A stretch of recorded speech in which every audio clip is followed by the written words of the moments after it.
Bienvenidos a un nuevo vídeo en el canal de Autismo. Hoy, después de mucho tiempo, retomamos esta bonita comunidad y vamos a crear una nueva sección que se llama Píldoras de Logopedia. Para ello vamos a tener a mi compañera Elizabeth, logopeda en nuestro centro Autismo de Mérida, donde vamos a ir abordando diferentes temas en relación al desarrollo de los niños, ya sea en etapas tempranas de desarrollo o en este caso en concreto de niños dentro del espectro autista. Llevamos mucho tiempo recibiendo preguntas y más últimamente que vemos mucho contenido en redes sociales en relación al babysitting y es la primera de las temáticas que vamos a abordar.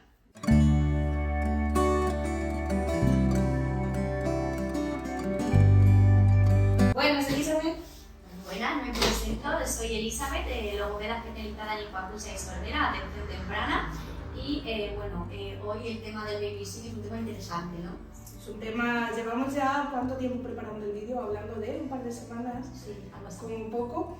Y bueno, todo surge un poquito a partir de mucho contenido que hemos ido viendo, de muchas mamás que han hecho algún curso, se han convertido en asesoras, prácticas no tan buenas dentro del marco de la atención temprana en relación a esta metodología y luego también muchos mitos, muchos prejuicios, que es un poco lo que queremos hoy desvirtuar aquí y para eso pues contamos con Elizabeth. Cuéntanos qué es el babysitting. El babysitting es comunicación signada para bebés, en este caso papás y mamás que tienen bebés oyentes, ¿vale? Bebés que escuchan, utilizan un código de comunicación signada con el objetivo de, esos momentos de frustración, esos momentos de estrés, pues que el niño en vez de pedir a través de directamente gestos generales o del llanto, sepamos qué está pidiendo y asociamos un signo a un contexto concreto. Repito que son papás y mamás con niños oyentes. Es decir, este método está pensado, es importante dejarlo claro, para niños que al menos de entrada no tienen problemas de audición, no tienen dificultades de audición y que quieren reforzar desde casa o en sus primeras interacciones la comunicación que tienen con ellos a la hora de entenderlos o de saber qué necesitan, qué quieren. Exacto, es como el método que se utiliza para el tema de fomentar a través del signo, ¿vale? Es ya empezar a estimular ese lenguaje que palabras que yo no puedo decir porque por edad todavía no tengo esa explosión lingüística, lo utilizo a través del signo, ya creo mi código signado, objeto con signo, ¿vale? Y eso, cuando haya la expresión lingüística, derivará en el concepto ya, pero en forma oral. Entonces, es como un precursor de la lengua oral que se utiliza en etapas de bebés y atención temprana de 9 a 24 meses aproximadamente. Un tema a aclarar antes de seguir profundizando, creo que tenemos que hablar de qué es exactamente un signo o qué entendemos por un signo. Y luego el perfil de niños al que está enfocado, entiendo que no solamente son niños oyentes, sino que también son niños neurotípicos, es decir, que no tienen ningún tipo de diagnóstico o de trastorno en el neurodesarrollo. Exactamente, la práctica que más o menos estamos viendo en internet y mucho crecimiento es que en primer lugar se está utilizando en una población diana que es oyente, niños que escuchan, pero niños que presentan un desarrollo normotípico, que no hay cualquier tipo de dificultad de trastorno del aprendizaje o que presente una sordera. Entonces, por tanto, se están utilizando el niño a utilizar signos previos al lenguaje oral. Eso, punto número uno. El segundo punto es que un signo, cuando hablamos de signos para bebés, en este caso es la traducción de baby signs, ¿vale? Un signo forma parte de la lengua de signos. Estamos hablando que la gente siempre dice cuando habla de baby signs, no vas a enseñar lengua de signos porque no es un niño sordo, pero estás enseñando un signo. Si tú enseñas un signo debes configurarlo bien, o sea, no puedes enseñar de cualquier cosa. Si estás hablando que utilizas el método baby signs, no puedes utilizar un signo que tú te inventes para asignar, porque estás devaluando la lengua de signos que estás utilizando. Precisamente, antes de que sigas, iba a ir a eso. Digo, habrá quien nos escuche y diga, por la definición que habéis dicho de potenciar la comunicación, pedir signos o gestos, ¿qué diferencia hay entre un método como puede ser babysitting y la propia lengua de signos? Primeramente de todo, el signo se asocia a un concepto, tiene una configuración concreta y cada signo tiene un parámetro concreto. Es decir, si yo, por ejemplo, hago el signo agua, o sea, agua o beber, estos son movimientos concretos y configuraciones, es decir, pongo la mano de una forma determinada. Yo no puedo decir agua, ¿quieres agua? Porque es como si de forma oral dices una palabra mala. Que no, una aproximación a agua como si fuera guagua o agua Pero no es agua, la porque palabra no- agua. Entonces, hay que tener cuidado quién lo enseña y cómo se enseña, porque no vale cualquier código signado, y cuando digo signado, cualquier movimiento de la mano para decir que yo hago lengua de signos para bebés. Eso no se puede hacer. La lengua de signos tiene su gramática, su lingüística y sus parámetros concretos. Es una lengua de la comunidad sorda, de las personas sordas. Entonces, extrapolarlo a BabySign es, si tú sabes un signo, que lo configures bien. No es BabySign para todos los casos y BabySign que lo enseñe cualquiera. Pero entonces, concretamente, diferencia entre lengua de signos y BabySign. BabySign ha cogido los signos de la lengua de signos, ¿Vale? ¿vale? Y en este caso, BabySign utiliza la lengua de signos americana, ¿vale? No lengua de signos española, Vale. para tú, en este caso, en lo que es nuestro país, nuestra comunidad, enseñar esa lengua de signos americana a palabras, a objetos para desarrollar el lenguaje. ¿Qué sentido tiene que tú, por ejemplo, hagas la configuración water para decir agua? Esto sería water, Sí, agua en BabySign, en lengua de en signos lengua americana. igual que, por ejemplo, ¿Cómo sería en español, en castellano? el agua. Agua. O Vale, el entonces, esto sí es algo que quiero resaltar porque al final creo que es algo que mucha gente no sabe. Cuando hablamos de enseñar BabySign a niños, BabySign se basa en la lengua de signos americana y ahora mismo, al menos nosotras en nuestro caso, aunque podamos tener oyentes en YouTube de cualquier país del mundo, nosotros en concreto estamos en España. No tiene mucho sentido que enseñemos lengua de signos americana a niños que hay en España o viceversa. Pero es como si intentamos enseñar chino como medio de comunicación a un niño que vive en Pero Francia. directamente porque el BabySign no se ha adaptado, es decir, hacen BabySign y cogen el método de lo que es puro de lengua de signos americana. Si tú quieres enseñar signos a tu bebé oyente como precursor de lengua oral, directamente te coges las tarjetas de signos de la CENSE, los signos de la lengua de signos española y se lo enseñas. Signos a bebés. ¿Qué necesidad tienes de coger la lengua de signos americana para enseñarle a un bebé el castellano en un futuro? Entonces, cara a familias sobre todo que puedan estar pensando, vale, pero esto del BabySign me lo han ofrecido en un curso, en un taller, me han hablado de ello, o da igual, es una charla gratuita. ¿De qué me puede servir en función de las características de mi hijo? ¿Y por qué se genera tanta controversia, ¿no? Entre lo que se hace, lo que se dice y lo que se supone que es el método? Primeramente, dependiendo de las características del niño, o sea, la lengua de signos o los signos se pueden enseñar a aquellos niños que son sordos, a aquellos niños que presentan un perfil de TEA, de CEA, ¿vale? O aquellos niños que presentan un retraso de lenguaje cuando tienen un diagnóstico, porque tú sabes que la lengua de signos es precursora de la lengua oral y como sistema de comunicación previo a la oralización, tú puedes utilizar un signo. Vale, perfecto.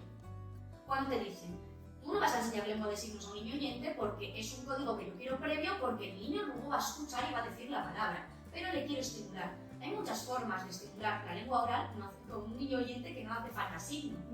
Hay muchos precursores. Exactamente. Tú lo puedes utilizar a través de imágenes, a través de la propia experiencia con el objeto, por ejemplo, a la hora de comer, si tú le das la manzana, le cortas un pedacito de manzana chiquitito, se lo das que lo pruebe, una experiencia sensorial, manzana, comida, ¿vale? O sea, no es necesario que digas el signo manzana o comida, ¿vale? Porque al final, cuando estamos enseñando BabySign a familias oyentes, ojo, la mayoría, igual que cuando hablamos de un niño sordo, la mayoría que vienen a terapia son familias oyentes que no saben lengua de signos, por lo tanto, la configuración del signo es complicada aprenderla.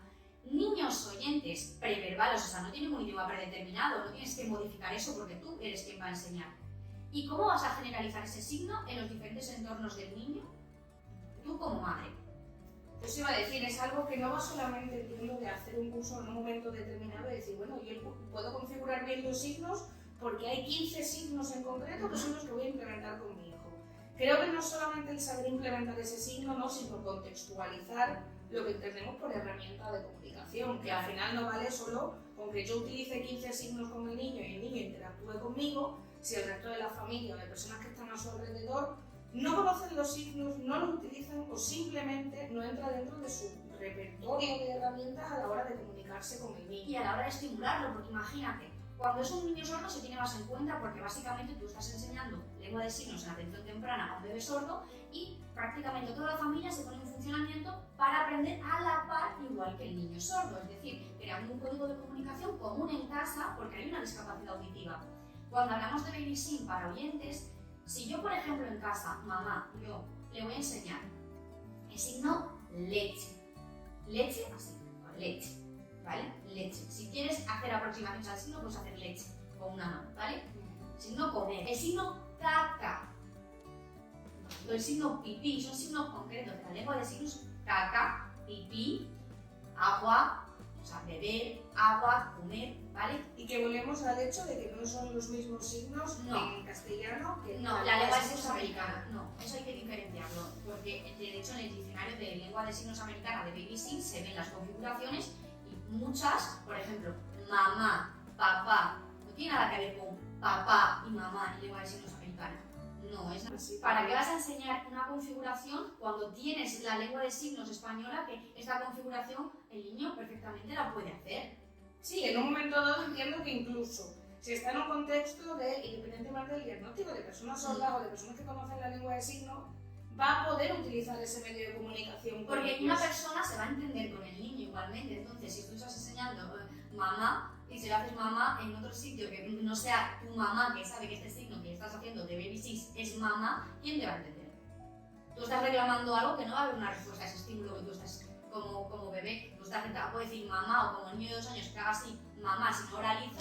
Si no está mamá, no va a saber que tú la estás llamando. Se lo haces a la abuela y ¿qué es esto? Te estás tocando la cara. O sea, hay que tener cuidado con eso, porque cuando hacemos intervención en el entorno natural, como es el caso, o sea, hay que tener en cuenta que si yo enseño un signo, ese signo lo tengo que utilizar y que realmente tenga un feedback. Si yo a mi hijo le enseño el signo de leche para que me pida leche, le moldeo la leche y tal, y el niño empieza a decir leche, leche, leche, pero no oraliza leche, contigo lo puede hacer, pero si no se interviene de forma conjunta con el abuelo, con la tía, con gente que se quede con ese bebé, porque obviamente cuando son pequeños, si mamá y papá trabajan, alguien se queda con él también. No, si ese signo no, y el niño tiene hambre, te hace así, y no te hace una verbalización como tal, si tú no le has enseñado al resto de la familia A comprender esos signos. a comprender que esos signos que estoy haciendo es que significa leche y que esto es que quiero comer porque tengo hambre, ¿hasta qué punto es funcional el signo si no se interviene de forma correcta? Como personas que intervenimos en atención temprana y vemos el desarrollo comunicativo del niño, sea lo típico o no, para ver cómo puede fomentar ese lenguaje y hay una estimulación óptima para su edad, para que el niño comience a hablar, comience a comunicar, comience a interaccionar. Cuando hablamos tanto de lengua de signos, yo como logopeda, por mucha lengua de signos que sepa, he aprendido lengua de signos con una persona sorda.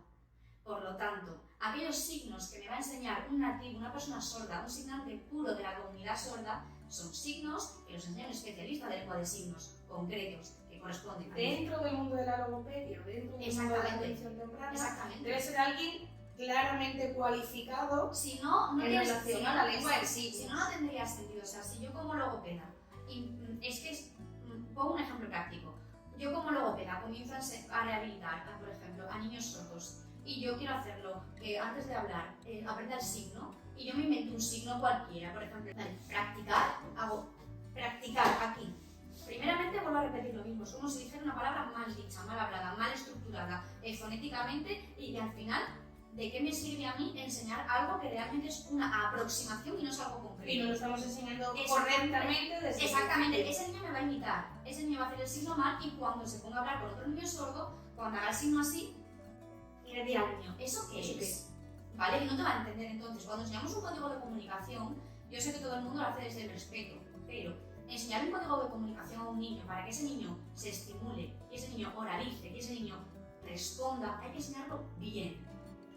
Hay que enseñarlo de forma correcta, hay que enseñarlo de forma que tú sepas que lo que estás dando está bien. O sea, tú no puedes enseñar un signo Y que como tú tienes quieras. toda la información como para Exactamente. comprender el impacto que va a tener, por supuesto, en la vida del niño, en la vida de la familia Exactamente. y realmente en todo su De contexto. hecho, de hecho, hay veces que he visto en páginas cuando hablan de baby signs que pone lenguaje de signos. En el momento que tú dices lenguaje de signos en tu página y estás hablando de lenguaje de signos en vez de lengua de signos como idioma reglado, como idioma reconocido por la ley y como un idioma que realmente son signos, configuraciones con parámetros, Huye de esa página, huye de ese exactamente, profesional. exactamente, no es ahí, ese no es el sitio. O sea, la lengua de signos es una lengua muy importante, una lengua que forma parte de la comunidad sorda y cuando se enseña a niños oyentes, para fomentar, en este caso, la lengua oral, tenemos que hacerlo de forma correcta y, por supuesto, con profesionales cualificados.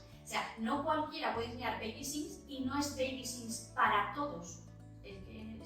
Es un poco te iba a decir, de modo conclusión claro. de este primer vídeo en el que estamos intentando abordar la información en relación no es estar en contra del Baby Sims. ¿Con qué nos podemos quedar? O sea, no es que estés en contra del Baby Sims, ni muchísimo menos, no es pero eso. sí de su mala implementación, como con cualquier método. Pero la mala praxis, como en todos los sitios, es decir, no es en contra del Baby Sims, pero es lengua de signos para bebés, como lengua de signos española, que está, pero extrapolado, adáptalo. Y además, en este caso, cuando hablamos de niños con trastornos en el neurodesarrollo, que es algo que comentábamos hoy, no se nos puede olvidar que esto es un método que surge para niños que tienen un desarrollo neurotípico. Cuando estamos hablando de niños cuyo desarrollo, especialmente en el ámbito de la percepción, de lo que perciben de ti, de cómo perciben la comunicación y de cómo se comunican, tratar de implementar este método o cualquier otro sin hacer las adaptaciones pertinentes no tiene sentido ninguno. O sea, hay que saber qué metodología utilizar, pero sobre todo de forma correcta y desde siempre, desde el respeto en este caso, por la lengua de signos. O sea, no vale cualquier signo para todo y cualquier lengua de signos para todo. Por último, te decía que para alguien, ¿qué consejo le darías a alguien que después de ver este vídeo, sea profesional o sea familia, dice, yo tengo claro que más o menos entendiendo esto del Baby Sim, ahora quiero buscar más información o quiero formarme o quiero orientarme en lengua de signos? ¿Qué sitios de confianza, qué páginas web, qué centros pueden visitar donde haya una información fiable? O obviamente, por supuesto, podéis dejarnos vuestros comentarios en la cajita de descripción aquí abajo y tanto Eli como yo os iremos respondiendo en la medida de lo posible. Pero ¿qué consejo le darías a alguien que cuando acaba de ver el vídeo dice quiero formarme en Baby Sims, o más bien al contrario, la información que tenía de antes creo que es errónea y quiero encontrar información correcta y validada? Lo primero, tener claro que el Baby Sim es lengua de signos para bebés. Y como he dicho antes, ya que Baby Sims tiene la lengua de signos americana, si lo que quiero es conocer realmente signos para mi bebé, ¿dónde me voy? Bueno, pues tenemos el diccionario de la lengua de signos, el DILSE, tenemos la página web de la CENSE, Fundación CENSE, donde hay directamente aquel vocabulario para niños y para bebés, desde atención temprana hasta conforme vas desarrollándose el niño. Podría ser vocabulario nuclear, exactamente, ¿no? Vocabulario básico y vocabulario de aprendizaje, el núcleo, ¿vale? De cuando tenemos aprendizaje de vocabulario. Ahí hay materiales, hay tarjetas, las flashcards súper grandes que tienen el signo y la imagen. Directamente debajo el nombre. Entonces, ahí hay signos. ¿Que quiero empezar a ver un poco tema de lengua de signos? Me meto ahí. Al final es un banco de imágenes que tienes signos que pertenecen a la lengua de signos y que tienes configuraciones y vídeos de cómo se hacen. Y tienes ahí la explicación clara. O sea, no hay un signo que te enseñe cualquiera que esté mal configurado y que va a depender también de la interpretación subjetiva de la profesional. Exactamente. Entonces ahí directamente tienes a una persona sorda que le está asignando esa palabra, te la está haciendo de forma correcta y ves el signo luego puesto en imagen y luego también tienes la imagen del objeto. Entonces, para empezar, ahí. Y una vez que ya te intereses por los signos concretos que hay, contactar por supuesto con un partner profesional, bueno, en este caso logopeda, estimular a mi hijo previo para el tema del lenguaje, contacto con logopeda. ¿Está? Pues, primero, mira lo que es un signo, mira cómo se hace, mira en el sitio correcto y después contacta con el profesional. Pero ya vemos, o sea, de Baby Sims o qué sea. O si se hace otra cosa. Exactamente. Precisamente, supongo que además es lo primero que todo, que a veces pensamos, ahora pues estamos hablando de Baby Sim, igual que otros días hemos podido hablar de apoyos visuales meramente de tarjetas o de comunicación aumentativa. Creo que lo primero que todo es evaluar al niño, evaluar el perfil que tiene ese niño, las necesidades comunicativas que tiene ese niño y sobre todo cuál es el medio más adecuado para potenciar su comunicación. Claro. Que muchas veces nos pensamos que si hemos visto 6 métodos, si nos quedamos con un poquito de cada uno o implementamos los 6 desde la mayor fe de este mundo, y al final lo que generamos es un caos en el niño, porque al final tú utilizas un método, yo utilizo otro, tú utilizas unos signos, yo utilizo otros. Eso también lo hablamos cuando hicimos lo de la masterclass, con el tema de mezclar muchos métodos, de meto ahora comunicación vital, mención superable asignada, meto también lengua de signos, mezclo signos, cuando también en esa parte los signos tampoco se parecen a la lengua de signos, y ahí, ¿qué método utilizo? Pues al final es eso, o sea, Yo es lengua de signos para bebés pautada. Dicen cuando te lees, ¿no? Lo que es, ¿qué fomenta el baby signs? Pues el bebé se estimula, autoestima, tal. Claro, si yo haga una asociación del signo, por ejemplo, en este caso lo que es la leche, porque es algo que es necesidad primaria, tengo hambre, lloro como me pongo irritable, mamá me enchufa el biberón, pero no me está asignando ni leche ni nada tal, como se haría a lo mejor de forma normal, ¿no? Y si añadimos baby signs, leche tal, te di un poquito tal, y eso hay que pautarlo, o sea, yo por formación profesional, ¿sabes cómo se pauta? ¿Sabes cómo se pauta? ¿Sabes cómo enseñas el objeto? Das un poco de muestra para que él vea lo que está comiendo, haces el signo de leche, le moldeas la mano con el signo de leche y tal, ¿vale? O sea, sea oyente o sea sordo, estás ahí siguiendo un orden. Pero que tú le enseñes y hagas leche, que vuelvas a enseñarle que hagas leche, que enchufes el biberón, depende de la capacidad de cada niño, cuánto abstrae, cuánto comprende, cuánto dice, es que me hace así en la mano y ahora me da la leche, qué rico, voy a hacer leche, que me lo va a dar. Vamos a tener un poco eso claro porque el perfil de cada niño. Porque cada niño desarrolla de una manera y no porque tú estés signando todo el rato, el niño te va a salir signando al momento. O sea, eso lleva un proceso. Me parece un tema tan interesante y sobre todo para familias que al final, cuando están buscando herramientas para ayudar a sus hijos, es normal que caigan en información, en desinformación en muchos casos. Pero al final es conocer la lengua de signos y respetarla, o sea, y respetar como la lengua exactamente, igual que tú respetas lo que es el castellano, o sea, tú estás estimulando y he escuchado en vídeos, es que yo no quiero enseñarle un montón de signos, solo los básicos, porque claro, luego el niño va a oralizar, sí, pero ¿cómo lo estás enseñando? ¿Cómo lo estás generalizando? ¿Cómo de funcional estás siendo? ¿Cómo estás haciendo esos signos? ¿Y qué código? ¿Realmente es Baby Signs o es un código que tenéis que el niño te hace una configuración, exactamente una configuración cualquiera y tú ya sabes que eso está asociado a la leche, a la caca, al pipí? Entonces no lo vendas como Baby Signs. Di que tengo un código signado con mi hijo, previo al oral y ya está. Pero Baby Signs, o lengua de signos para bebés o comunicación signada, es lengua de signos. Eso hay que tenerlo claro, por lo menos a modo cierre de vídeo. Pues muchísimas gracias por toda esta información, Elizabeth. Espero que os sea muy útil este vídeo. Recordad darle me gusta, manita arriba si os interesa. Espero que tengamos muchos más vídeos con Elizabeth. Esperamos vuestras dudas y preguntas en la cajita de descripción y nos vemos en el próximo vídeo. Chao.